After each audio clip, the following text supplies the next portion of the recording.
Hello everyone, तो कैसे हैं आप सब। हमने किया हुआ है चैप्टर नंबर 3 को स्टार्ट, उसकी एक्सरसाइज 3.3 को, क्योंकि हम कर रहे हैं फास्ट एंड फ्यूरियस प्रिपरेशन। सो प्यारे भैया बने रहिए हमारे साथ। चैप्टर नेम है सेट एंड फंक्शन, उसका 3.3 एक्सरसाइज, उसके क्वेश्चन नंबर 1 को हम देखने जा रहे हैं। So let's start the video. Question number 1 में बोला गया है कि ए एक सेट है जो कि एलिमेंट्स में मुश्तमिल है 1 2 3 एंड 4। या आप बुक से देख सकते हैं कि ए की वैल्यू कितनी है, 1 2 3 4 है। ठीक है, अब हमने क्या काम करना है, हम फाइंड रिलेशंस इन ए, यानी जो ए का एक सेट दिया गया ना, इसके अंदर क्या क्या रिलेशंस बनते हैं हमने ये फाइंड करना है। और प्यारे भैया दूसरा हमने फाइंड करना है domain and range. Domain and range क्या होती है और इनको कैसे मालूम करते हैं ये भी हम देखेंगे। ओके भैया, ठीक है। तो ये था हमारे पास क्वेश्चन नंबर 1 की स्टेटमेंट। आप लोग 9th class new book chapter 3 उसकी एक्सरसाइज 3.3 और उसके क्वेश्चन नंबर 1 में ये देख सकते हैं। ये वाला जो ग्रीन कलर में लिखा हुआ है ये आपका बुक पे मेंशन है। तो आइए इसका सोल्यूशन करते हैं। मैंने सोल्यूशन लिख लिया, सोल्यूशन के बाद मैंने रिलेशन बना दिया। यानी ए को मैं अगर ए के साथ मल्टीप्लाई करूं तो क्या होगा, बहुत ईजी है। ए की वैल्यू तो प्यारे भैया ये है 1 2 3 4, तो ए को ए के साथ करूंगा तो 1 2 3 4 एक बार आ जाएगा, बीच में मल्टीप्लिकेशन है तो मल्टीप्लिकेशन आ जाएगा। उसके बाद ए है तो एक बार फिर मैं ए की वैल्यू लिख दूंगा। ठीक है भैया, ओके भैया। तो मैं ये रिलेशन बना रहा हूँ। ये क्या बना रहा है, रिलेशन। तो रिलेशन कैसे बनाते हैं, रिलेशन इस तरीके से बनाते हैं। एक बार दोबारा ए क्रॉस ए, यानी ए मल्टीप्लाई हो रहा है ए के साथ। ठीक है, रिलेशन है ना ए क्रॉस ए। अब देखो रिलेशन कैसे बनेगी। एक देखो ये ब्रैकेट लगी हुई है बीच में, बड़ी ब्रैकेट तो लगानी लगानी है और उसकी क्लोजिंग ब्रैकेट ये लगी हुई है। ठीक है, बट मैं क्या कह रहा हूँ कि उसके बीच में जो रिलेशन बनेंगे वो किस तरीके से बनेंगे वो जरा सुनिएगा। ये जर्नल हम अभी कर रहे हैं सोल्यूशन, इसके बाद हमारे पार्ट्स शुरू होने हैं। इस क्वेश्चन नंबर 1 के ना हमारे पास 4 पार्ट्स हैं, उनको अभी हमने शुरू नहीं किया लेकिन बहुत जल्द करने वाले। उससे पहले हमें ये रिलेशन बनाना पड़ेगा, उसके बाद हमें मालूम होगा कि हम किस तरीके से लेके चलें। ठीक है, तो मैं ये सोल्यूशन कर रहा हूँ, ए को ए के साथ मल्टीप्लाई कर रहा हूँ। तो ये वाला 1 इस वाले 1 के साथ मल्टीप्लाई होकर तो ये वाला बन जाएगा जो छोटी ब्रैकेट में लिखा हुआ है ना, ये देखो ये 1 और ये 1। और यही 1 इस 2 के साथ मल्टीप्लाई होगा तो 1 2 बन जाएगा, एक ये आ जाएगा। अब यही 1 इस 3 के साथ मल्टीप्लाई होगा तो 1 3 बन जाएगा। यही 1 इस 4 के साथ मल्टीप्लाई होगा तो 1 4 बन जाएगा। अब 1 चारों के साथ हो गया, अब इस 2 की बारी है। अब ये 2 इस 1 के साथ मल्टीप्लाई होगा तो 2 1 बन जाएगा। यही 2 इस 2 के साथ मल्टीप्लाई होगा तो 2 2 बन जाएगा। यही 2 इस 3 के साथ मल्टीप्लाई होगा तो 2 3 बन जाएगा। यही 2 इस 4 के साथ मल्टीप्लाई होगा तो 2 4 बन जाएगा। यही 2, अब 2 की बारी खत्म हो चुकी है, अब 3 की बारी है। तो यही 3 जब 1 के साथ मल्टीप्लाई होगा तो 3 1 बन जाएगा। ठीक है भैया, यही 3 इस 2 के साथ मल्टीप्लाई होगा तो 3 2 बन जाएगा। यही 3 इस 4 के साथ मल्टीप्लाई होगा तो 3 3 के साथ होगा तो 3 3 बन जाएगा। 3 4 के साथ होगा तो 3 4 बन जाएगा। अब 4 की भी बारी, 3 की भी बारी खत्म हो गई, अब इस 4 की बारी है। यही 4 इस 1 के साथ मल्टीप्लाई होगा तो क्या बनेगा, 4 1 बन जाएगा। यही 4 इस 2 के साथ होगा तो 4 2 बन जाएगा। यही 4 इस 3 के साथ होगा तो 4 3 बन जाएगा। और 4 4 के साथ होगा तो 4 4 बन जाएगा। मेरे रिलेशन की समझ आ गई है किस तरीके से ये एक को एक के साथ मैंने मल्टीप्लाई किया है। तो इसको आपके जहन में होना चाहिए। इसके बाद अभी हम पार्ट्स की तरफ बढ़ रहे हैं जो हमें बुक पे मेंशन है।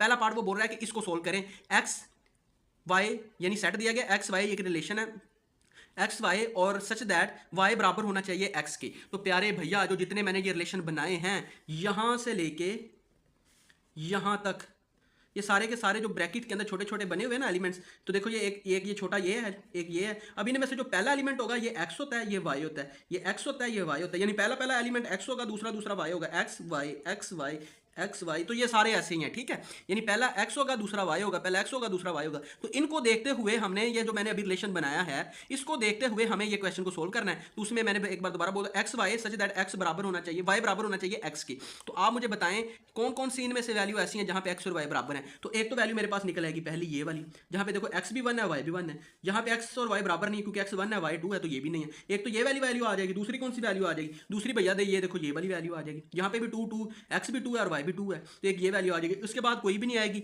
ये वाली आ जाएगी, एक 3 3 वाली आ जाएगी। तो ये भी देखो एक्स भी 3 है वाई भी 3 है, तो एक ये आ जाएगी। उसके बाद चौथे नंबर पे देख लो एक ये वाली वैल्यू आ जाएगी। यहाँ पे देखो एक्स भी 4 है और वाई भी 4 है, तो एक ये आ जाएगी। तो टोटल कितनी वैल्यू आई फिर हमारे पास जहाँ पे एक्स और वाई बराबर है। तो एक 1 1 वाली आ गई, एक 2 2 वाली आ गई, एक 3 3 वाली आ गई, 4 4 वाली आ गई। यानी मैंने कहाँ से देखा, मैंने ऊपर से देखा। यहाँ पे भी देखो एक्स एक्स बराबर था, यहाँ पे भी एक्स एक्स बराबर एक्स वाई बराबर है, यहाँ पे भी एक्स वाई बराबर है, यहाँ पे भी एक्स वाई बराबर है और यहाँ पे भी एक्स वाई बराबर था। तो ये चारों को मैंने लिख लिया कि ये मेरे पास रिलेशन आर से आर बोले तो रिलेशन। तो रिलेशन फिर मेरे पास क्या बना, मैं करली ब्रैकेट्स लगाऊंगा और उनके बीच में मैं उन चारों को लिख दूंगा, 1 1 को, 2 2 को, 3 3 को और 4 4 को। अब डोमेन क्या होती है, जब ये रिलेशन बन जाए तो इस रिलेशन से ये आपने डोमेन और रेंज निकालनी है। अब देखो जो जितने भी पहली पहली वैल्यू होती है ना, ये देखो ये पहली ये पहली ये पहली ये पहली, इनको हम कहते हैं डोमेन। यानी ये 1 ये 2 ये 3 ये 4, इनको कहते हैं एक्स एक्स वाली जितनी भी वैल्यू उनको डोमेन कहते हैं। तो डोमेन ऑफ रिलेशन यानी जो लिखा हुआ है ना आर, यानी रिलेशन की डोमेन क्या है, तो एक ये आ जाएगा, एक 2 आ जाएगा, एक 3 आ जाएगा, एक 4 आ जाएगा, तो ये हमारी डोमेन बन जाएगी। भाई समझ रहे हैं, समझ रहे हैं। रेंज कैसे मालूम करते हैं, तो रेंज होता है जो सेकंड वाई वाला होता है ना, ये तो देखो ये भी 1 2 3 4 बना, वो भी 1 2 3 4 बना। तो ये ना कहना कि एक क्यों लिख दिया भैया, वो बनी ये रहे थे तो हमारी ये रेंज निकल आएगी, ये हमारा डोमेन निकल आएगी। तो ये पार्ट 1 सॉल्व हो चुका है। ओके भैया। पार्ट नंबर 2 की तरफ हम मूव कर रहे हैं। तो पार्ट नंबर 2 हमें बोलता है कि हमने x और y such that x plus y दोनों का सम, x प्लस वाई है ना, x प्लस वाई यानी हमने दो उन वैल्यूज को देखना है जहाँ पे x और y दोनों मिलके कितनी बना रही हूँ, 5 बना रही हूँ, यानी x और y दोनों मिलके 5 बना रही हूँ। तो जरा ऊपर चलें, जरा जो हमने रिलेशन बनाया है जरा इस पे देखिए कौन कौन सी दो वैल्यू मिलके, जब इसको और इसको जमा करेंगे, ये x है ये y है, तो ये तो 1 + 1 2 बनेगा, ये 1 + 2 3 बनेगा, ये 1 + 3 4 बनेगा। भाई एक तो वैल्यू मेरे पास आ जाएगी ये 1 और 4, क्योंकि 1 और 4 मिलके 5 बना रहे हैं, तो एक ये वैल्यू आ जाएगी, याद रखिएगा, इसको आप नीचे लिख लें। उसके बाद मेरे पास कौन सी वैल्यू आएगी, ये 2 और 3 वाली आ जाएगी, तो एक ये बन जाएगी, 2 होगी।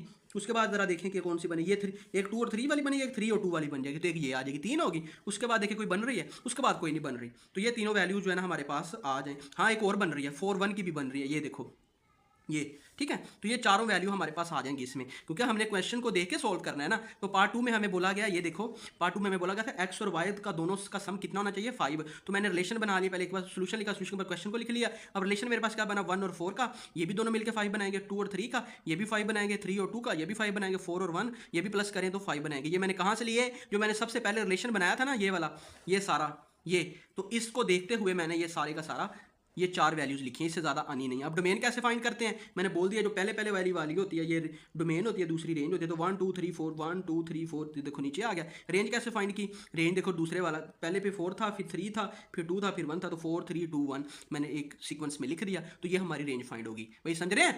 तो ये था पार्ट 2। पार्ट 3 की तरफ हम मूव कर रहे हैं। पार्ट 3 में बोलता है कि x y such that x plus y less than होना चाहिए 5 से। तो हमने ऐसी वैल्यूज लेनी है एक्स और वाई की जहां पे एक्स और वाई का सम कहाँ कितना हो, लेस देन 5 हो। तो जरा देखिएगा इधर ये रिलेशन हमने बनाया, तो भाई एक तो ये आ जाएगा, क्यों, क्योंकि इन दोनों को जमा करें तो 2 आता है जो कि लेस देन 5 है, इनको भी जमा करें तो लेस देन 5 आएगा, इनको भी जमा करें तो लेस देन 5 आएगा, ये 5 आएगा तो ये नहीं है, ये भी लेस देन 5 आएगा, ये भी लेस देन 5 आएगा, ये नहीं है ना, ये है क्योंकि ये 5 बन रहा है, 6 बन रहा है, ये 5 बन रहा है, ये 4 बन रहा है, ये आ जाएगा, ये भी 5 बन रहा है, ये भी नहीं है, ये 6 बन रहा है, ये भी नहीं है, ये 7 बन रहा है, ये भी नहीं है, ये 5 बन रहा है, ये भी नहीं है, आगे कोई भी नहीं आएगा, ठीक है। तो जो आएंगे वो मैं इधर लिख लूंगा। तो एक 1 1 वाला बनेगा क्योंकि ये भी 2 बनता है, ये 1 और 3 मिलके 3 बनता है, ये भी लेस देन 5 है, 1 और 3 मिलके 4 बनता है, ये भी लेस देन 5 है, 2 और 1 मिलके 3 बनता है, ये भी लेस देन 5 है, 2 और 2 मिलके 4 बनता है, ये भी लेस देन 5 है, 3 एंड 1 मिलके 4 बनता है, ये भी लेस देन 5 है, ठीक है। तो ये हमारे पास बन गया रिलेशन। अब डोमेन कैसे फाइंड करते हैं, पहले पहले वाली डोमेन है एक्स एक्स एक्स, और जो वाई वाई वाई है वो हमारे पास रेंज है। तो डोमेन क्या बनी 1, देखो ये भी 1 है, ये भी 1 है, तो इनको 2 बार नहीं लिखेंगे, इनको एक बार लिखेंगे। ये भी 1 है, देखो 3 बार 1 1 आया, बट ऐसा नहीं कि आप 3 बार लिखो, तो एक बार ही लिखोगे, ठीक है, क्योंकि नंबर रिपीट नहीं ना करते सेट के अंदर। तो 1 में को मैं एक बार लिख दूँ, उसके बाद 2 है तो 2 लिख दिया, उसके बाद फिर 2 है तो 2 एक बार ही लिखेंगे, उसके बाद 3 है तो 3 मैंने लिख दिया, ठीक है। 2 2 बार आया तो मैंने एक बार लिखा है, 3 3 बार आया तो मैंने एक बार ही लिखा है, ठीक है, क्योंकि एक बार ही लिखते होते हैं सेम नंबर। उसके बाद एंड पे 3 एक दफा था तो मैंने एक दफा लिख दिया। रेंज क्या होगी, रेंज आखिर वाली 1 हो जाएगी, 2 हो जाएगी, 3 हो जाएगी, फिर 1 2 3 रिपीट हो रहे हैं तो 1 2 3 इसकी रेंज हो जाएगी, क्योंकि नंबर रिपीट नहीं करने, तो 1 2 3 इसकी रेंज बन जाएगी। तरतीब में लिखते हैं ना, देखो ये 1 आ गया, ये 2 आ गया, ये 3 आ गया, उसके बाद रिपीट करने की जरूरत नहीं। ये 1 2 3 1 2 1 दोबारा भी है, लेकिन वो पहले नंबर लिखे जा चुके हैं तो वो दोबारा नहीं लिखेंगे। तो इस तरीके से डोमेन और रेंज भी फाइंड होगी, समझ रहे हैं। पार्ट नंबर 4 की तरफ हम मूव कर रहे हैं। पार्ट नंबर 4 में बोला कि रिलेशन जो दिया गया एक्स और y such that x plus y should be greater than 5 होना चाहिए। तो ऐसी वैल्यूज लेंगे जो कि ग्रेटर देन 5 होंगी। आप पहले वाले रिलेशन में जाओ, एक रो से में, तो वहां पे जाके देखो। तो मैंने अब मैं उधर नहीं जाऊंगा, मैं डायरेक्ट इधर लिखे हुए हैं वो आपको बता दें। तो एक 2 और 4 का बने तो देखो ये 6 बनता है, 3 और 3 का बने तो ये भी 6 बनता है, 3 और 4 का बने तो ये 7 बनता है, 4 और 2 का बने तो ये 6 बनता है, 4 और 3 का बने तो ये 7 बनता है, 4 और 4 का बने तो ये 8 बनता है। तो ये सारे के सारे वो रिलेशन है जो कि ग्रेटर देन 5 हैं। तो यही मुझे चाहिए। तो कितने बने, 1 2 3 4 5 6। तो इनमें से मैंने डोमेन और रेंज निकाल ली है। पहले पहले वाली डोमेन है, ये देखो 2 आ जाएगा, 3 आ जाएगा, 3 2 बार है तो एक बार लिख लेंगे, 4 आ जाएगा, 4 3 बार है तो ये भी एक बार लिख लेंगे, 2 3 4 आ जाएगी, ये डोमेन बन जाएगी। रेंज कैसे बनेगी, जो वाई वाई वाली एक 4 बन जाएगी, एक 3 बन जाएगी, फिर 4 ये लिखने की जरूरत नहीं है, ये पहले ही है 4 3, उसके बाद 2 ये वाला आ जाएगा, और 3 ये पहले लिखा जा चुका, 4 भी पहले लिखा जा चुका, तो ये नहीं लिखेंगे, ठीक है। तो रेंज भी आगे समझ, डोमेन भी आगे समझ। तो ये थे हमारे पास पार्ट 4 किसके, क्वेश्चन नंबर 1 के एक्सरसाइज 3.3। अगर प्यारे भैया क्वेश्चन की समझ आई है तो वीडियो को कर दे लाइक, चैनल को दे subscribe. Thank you so much.